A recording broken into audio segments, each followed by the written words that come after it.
All right, what's up, guys? We're back with another one here. So happy Thanksgiving. I had a little party last night, and so today, while I was recovering, while I was in bed full of food and hungover, I missed some big news. So yes, finally, Project L, this game that we saw about a year ago, and then they went dark, as they said. We finally got a little update, a surprise update, and look at it now. Very different, like a brand new art style and everything. But it's not just that. We had a cool little like 6-minute trailer from the devs where they explained everything, and let me just say, I already watched it. It is amazing. Now, we'll talk about the gameplay. The gameplay looks amazing too, but the best part about this is the two devs looking you straight in the eyes, speaking confidently. There's no like hidden words or like, yeah, you know, absorb netcode, you know, we developed our own thing, it might be better. They're just telling you everything. It's right out there. They're confident. They made me confident. You know, I was always kind of maybe not on the fence, but I didn't have a lot to go off, so I wouldn't say I was hyped for this game beforehand. I was just waiting and seeing. Now that I saw, I'm hyped. I'm a believer. Not just me. Look at this too. The trailer came out 7 hours ago. Look at this. There's Kizzie. Oh, look at all the Panda boys. But look at all these trailers. These are all just from the day, right? Everyone is reviewing. So it's a really good sign to see just how hyped up everyone is about this game. One of my concerns though is like, you know, it might just be, there's other people too. It's like, oh, they might just be buying the hype, you know, like Riot. It's gonna just live off its brand name, but it's not gonna be any good. This video made it look very, very good. So anyway, let's get into it. You can watch the full thing on your own. I just want to share my thoughts on it. But of course, guys, hit that subscribe button, will you? If you want Project L early access, I'll give it to you, but only if you subscribe. I'm telling you. But anyway, let's get into this. Here we go. And I'm Tony. Welcome back. These are the Cannon brothers right now. I let you in on the secret that we're building a fighting game here at Riot. I'll skip the intro. All they're saying is basically, you know, if you don't know the background lore, they revealed the game about a year ago, and then they went dark. They said, we're going dark. So there was no updates. There's 0 updates at all. And then today, this one came out. And here, this is where the good stuff goes. Look at that smile, by the way. Like I was saying about the confidence. You can tell these guys love their game. They believe in it, too. The whole video, you can just see, like, confident vibes, good body language from these guys. Their confidence makes me feel secure. Echo. This is Jinx, I think. Now, the game looks choppy, of course, but this is just, you know, in development. And it's also slowed down so you can see everything easier. So now that's the big one right there, right? You're like, what the hell? There's 2 characters on the screen. So this is the big reveal today. It is a team fighter. 2v2. That's pretty crazy, too. Look how long these combos are. Surprise. Will be an assist-based fighter. Yeah, it's assist-based fighter here. So that's the big news. A lot of people very, very excited about that. So me, I personally prefer 1v1 games. I'm not against versus fighters. You know, I played all the Marvel games. I dabbled in the BB tag as well. I messed around with Dragon Ball. So, you know, I'm familiar with team fighters, but usually I prefer 1v1. But it seems the way that they're designing it as a 2v2 and some of the interactions we see just in this little trailer, it gives me hope that this could be, is this the one? Is this the team fighter for me? You'll build and pilot a team of 2 different champs. 2 different champs. I gotta start calling them champs now too. A game that rewards strategic team building and on-the-fly decision making on top of strong fighting fundamentals. Okay, strategic team building and on the fly decision making. So that word right there, team building. One thing I have about team games, again, this is not true. This is not like all the time true, but one thing that for me with team games is that a lot of times I feel like team games are a bit more heavily tier based. You know, of course, there's a lot of creativity you could have by picking all the different characters and different assists. But usually, it just flashbacks to Virgil. You know, just toss out Virgil right there. And what was BB Tags? Got the fangirl right now. It used to be Gordo or Ruby, Dragon Ball. You know, everyone's running a little GT Goku or Bardock or something. I feel like team games, because the characters are a little bit more limited, that if someone has a strong tool, it's like an auto pick in the team. So that's my only concern about team games. So we'll see what he's talking about. But they say team building. So hopefully they give you what reward to pick different champions. I called them champs already. Damn. Some of the most iconic moments in fighting game history. So this is a long ass combo, by the way. To deliver a game that allows you to look how long that combo was, man. This is like Blaze Blue status. Now let's talk about controls. Nice, super. So this, I know that a lot of you have strong opinions about mechanical difficulty in fighting games. All right, so this is where we get into. This is where we get into. I saw people already butthurt on Twitter.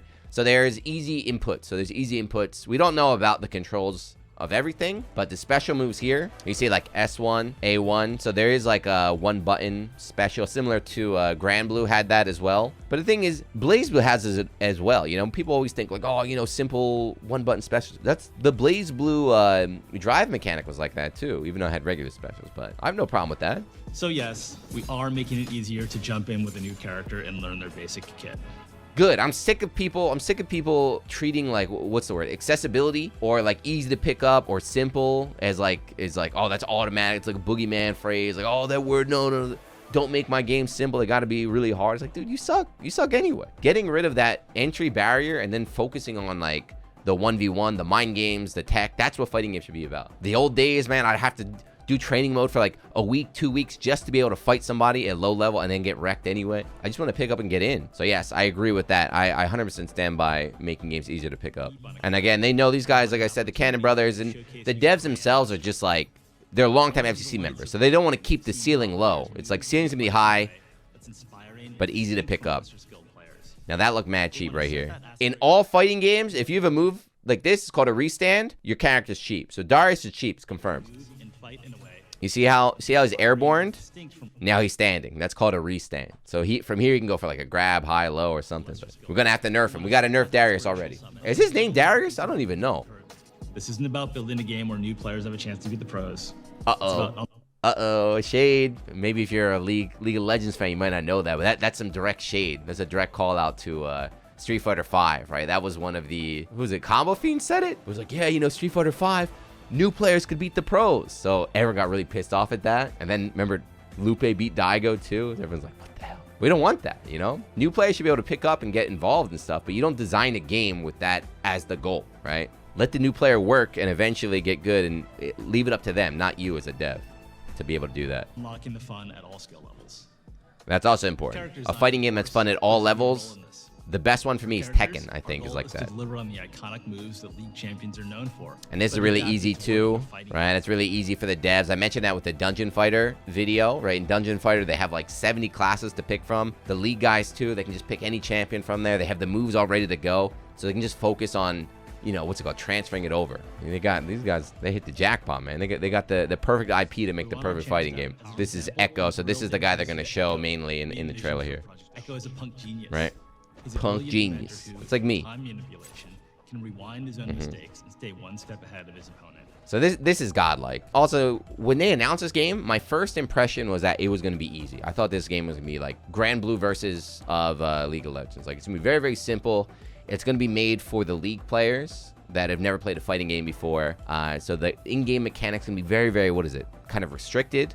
So that top fighting game players like Punk, Justin Wong, myself, can't just maul all these new players. But seeing this in action, what he's about to show right now, the first time I saw it, I was really, my eyes were, are you kidding me? The centerpiece of Echo's kit. This is not like above my expectation. This is like more technical than any fighting game out that I can really think of right now. Modern fighting game I'm talking about. Right? And then you add all this, right? Look at this, right? Then it can go back, right? Just the flexibility like this. Look at this little mix right now. I don't even know what the hell's going on. Cross up, back and front, right? Now with assist in there. To mix up his opponent, recover for assist attacks made by his teammates. He still has that up there if you wanted it, man. He could have gone back up after that, right? Just that little, 5-second clip. The flexibility and all the different options we saw right there is already like more technical than any modern fighting game. 2D fighting game that's out recently. Either you love it or hate it. I don't know. And then on top of that, flexibility, you put in the assist too, and the fact it's 2v2. Rewind can also be a strong combo extender. The ceiling is going to be very, very, very high in this game. Echo's time grenade. Time Winder works great for basic zoning and combo. So yeah, he's got a projectile here. It slows him down. It allows him to pick up. Easy combo. But they show something after this that, again, I was like, damn. Right? For the next few seconds of the match. So it allows you to do combos and stuff. But already watch this. This is the coolest part, I think. With lots of potential for extra utility when you use it right there. So I like that line he said. I'm sorry I was talking over, but what they said is they want to develop tools that have clear goals, right? So that, for example, that slash move is like, all right, this is an offensive /. The other one is like, okay, this is a projectile.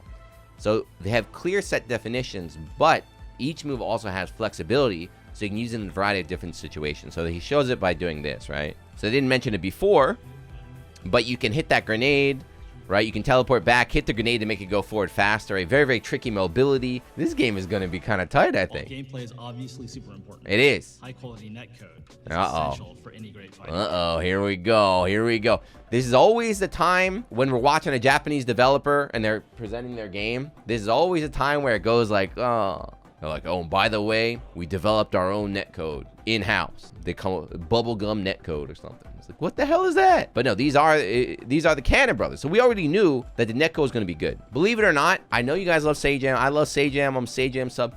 He did not invent rollback netcode. He didn't invent GGPO. These are the fathers of GGPO right here. So there's no way that their fighting game could have bad net play, right? So this is an area where we're investing big. Just look at the confidence, by the way. I can't mention that. Through some of our networking foundations. Look how smug they are. Look how smug they are. They know they have a winner on their hands. They're like, yeah, you know, our gameplay is godlike. Our netcode's better than your game. What's up? Netcode has been a top-of-mind topic in the FGC for of the course. past year, especially since we haven't been able to gather for live events. Of course, Project of course. L, we've designed our entire networking stack to deliver the same highly responsive gameplay that you'd get playing offline. Of course, this starts by using rollback network. Yeah, all right. So he said it. Say the word. Say the word. Rollback netcode. Yay! All right, he said it. Rollback does a great job of maintaining a consistent low input delay across a wide range of pings. He said starts with, right? That's the key. It's like it starts with rollback. So there's more. And let me show you, because I'm not a smart guy. I don't know much about this computer stuff. But what they did is they get easy to understand images for old men like me. Look at this. Ready? So what they're doing. See, these guys aren't happy. Even with rollback, they're not happy because there's many of these things in the way. What are they called? Servers or something, I think. But what they're doing is they're using the Riot, the in-game or the in-house Riot servers that they use for like League and Valorant and everything. New network and look at this. That enhances the Watch benefits this. of rollback with core technology developed by other games at Riot. Look at that. Now they're happy. Wow, look at that. It went from not happy to happy, and the servers went from 6 to 2. That means the netcode's going to be good, right? That's what I hope. Oh, this part is really interesting, though. This part is actually important. If their connection is laggy or drops packets, their experience will suffer, but yours won't. And if someone rage quits in the middle of a match, our netcode will determine who should win. And I win. That is godlike. That's a fighting game first, huh? The legendary meme of the Own Master where you start losing, you turn on the Own Master, and then the game starts lagging, and then you beat him or something. That's not going to work. If you lag yourself, only you're going to feel the lag. The opponent's going to kick your ass. Same thing now if you rage quit. I wonder if there's like, what is it, like a ceiling for having godlike internet? If I have the god tier 10 million terabyte speed, does that mean I'm going to always have a better advantage in game, or do we lock that? Is it locked behind a certain amount? I don't know. We're taking netplay very seriously for Good. Project L. You have to. It's the primary way that we playtest the game internally, and we're working every day to make sure it's in top shape for the event. That's big. That's a very good strategy, right? What he just said right there is that the primary way they test the game is netcode, because that's how the majority of people play the game. Eventual release. We hope you enjoyed the sneak peek of I did, Cannon Bros. Before we go, I want to remind you that our game is still in R&D. It is. Don't worry. We're Take your time. Combat is shaping up. Take your still time. A ton of work to do. Thanks so much for It's your looking patience good while too. We take our time to make sure that we get this right. Yeah, so like I said, take your time. So that's all for now. Thank you. Last time we spoke, Project L went dark afterwards. This is good This too, time, right? We'll do our best to keep in touch when we have major news to share. Nice, right? Last time they took like a year off with no updates, but now hopefully we'll get a little bit more. I don't need that many though. I don't need like weekly updates, but we get some more.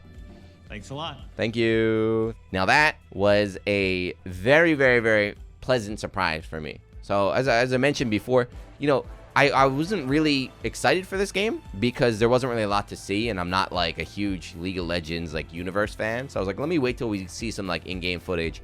Here's some explanations, and that video definitely sold it for me 100%. The gameplay we saw, even though it was only just really one character, but the 2v2 is big. That little character showcase, the flexibility we saw right there of only just 2 moves. We only saw 2 moves. Of course, we didn't see any normals, we didn't see anything else, but that flexibility, I keep saying ceiling, but like it's very, very advanced, right? It's very, very, it feels like a fighting game, just watching, like a real fighting game, not you're locked into something like you have to do this, you can only do this. The beauty of fighting games is every player expression, everyone loves saying that, right? Every player plays a different way. They use a move the way that they feel they should use it, or like some players will favor something else, players will favor a different move. But recent games where games are getting more restricted, that's the complaint, is that, you know, everyone is very restricted, so everyone has to play the same now, or everyone has to play the same. The devs kind of set the game the way they want it to play, and as a player, you just have to go with it. But it looks like the Cannon brothers are not going down that route. Sonic Fox fighting game extraordinaire. I saw them saying that this game looks a lot like Skullgirls. So Skullgirls, I think, is also known for that, is the creativity. You can make all sorts of different teams and have assists, and the way the players kind of explore that game, which has quite a small cast too, right? It has a very, very small cast, but players are still discovering new stuff and like having a great time all these years later. So that's what we want to see with Project L, except maybe more characters. They got a lot to choose from there. But yeah, that's it. I'm very, very happy with that video. Again, I'm not exaggerating. The way they just looked you in the eyes, spoke directly, very straightforward. They told you everything. They showed you in-game footage. They weren't skirting around any issues. They weren't having, oh, we can't say that. They weren't coming up with their own phrases instead of answering questions that people wanted. So very, very refreshing. And how are the Japanese devs going to recover from that? It's over, man. The meme, you know, the meme about Project L is going to save the FGC. Maybe it's not a meme. Who knows? If this game is such a huge success, maybe it's time. Strive Rollback already got started from the West, right? It was already like the players in the West demanding Rollback. They put it in. They're like, damn, it's pretty good. Now, if Project L is going to revolutionize the way the devs talk to the fan base, that could be big too. No more Ono dressing up in a Blanca costume and just doing like let's take photos together. It's like, no, dude, I don't care. Tell me how your damn game works. That's what I want to hear. So great job, Project L team. I have nothing bad to say. That's very rare for me, right? Negative Nancy Jiyuna is very pleased with that video. But that's it. I'm rambling. Great job. If you're still watching, thank you. Let me know what you think. I'm very excited. I saw everyone on Twitter is very excited. You saw the YouTube monsters are very excited. So this looks like very, very big news for the FGC. Next year, though, I don't know if there's a release date, but whenever it comes out, it comes out. I don't need it right away. Take your time. Make sure it's as good as possible on release. Could you imagine that, too? If a fighting game dropped with no problems? A couple problems, okay, but no, like, disastrous problems? I can't remember the last time that happened, but who knows? But yes, there we go. Again, let me just close out. But thank you guys for watching. Subscribe if you haven't. Good job, everybody, and I'll see you in the next one. Peace.